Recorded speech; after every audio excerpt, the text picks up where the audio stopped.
Hello, my dears. My name is Joanna, and I welcome you to the Johanna Draconis, the Deconstruction of CPSD podcast. In this episode, we will talk about something quite overdue. What do I do after I got my diagnosis? What am I supposed to do now? There isn't really an instruction manual for that. Many just know they need therapy.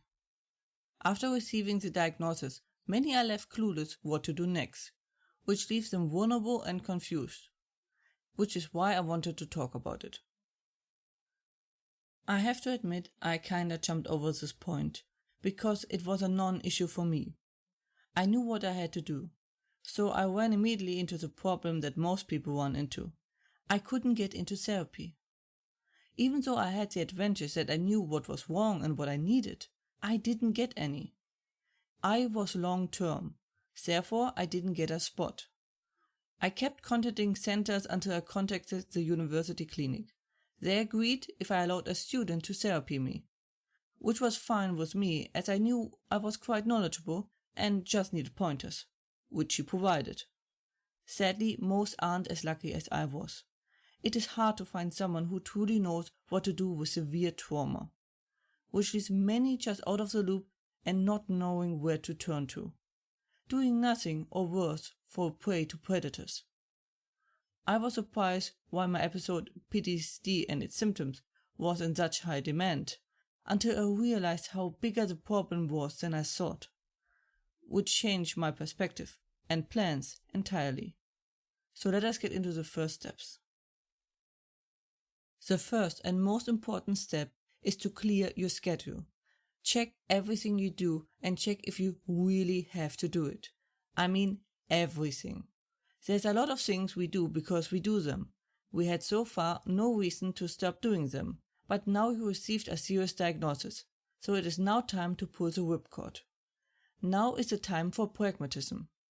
The faster you do that, the faster you get a good footing. Of course, you are not supposed to kick out everything that isn't essential like eating or sleeping. It is important to have moments of joy and success moments. But first, we must clear our schedule from anything that we don't need to survive. And then check those things if we need to do them also often, or if we can do something more effective instead, or the like. It is very helpful to make a list of non-survival things and rank them in their value and how much you need them. If possible, use it to combine or find better alternatives. It is crucial to free the schedule as much as you can. Clearing the schedule serves multiple purposes. One of them is to get energy. You are most likely running on your last reserves and you need all the energy you can get, even if you are still in a good spot. It will get worse. The healing process is enormously energy consuming, so the more you have, the better you heal. And getting energy while you are healing is a difficult process, so it is better not to rely on it. Energy will be your most important factor to manage, as it is the factor that decides success, speed, smoothness of the healing process. And it will be your safety cushion in case something goes bad. You need to free up as much as you can, so you have as much of it as possible at your disposal. As soon as your brain has enough energy, it will start the healing process and try to tackle the issue.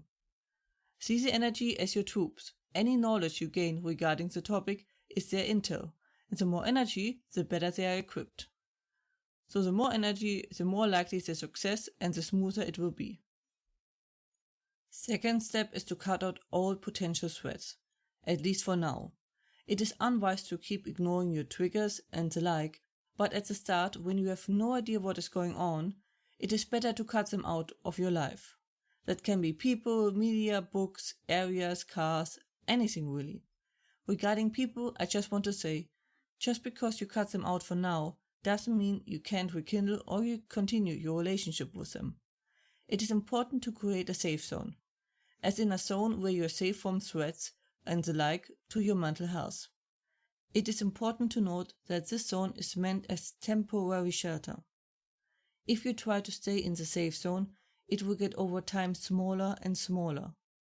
This place is meant to catch your breath before you go at it again.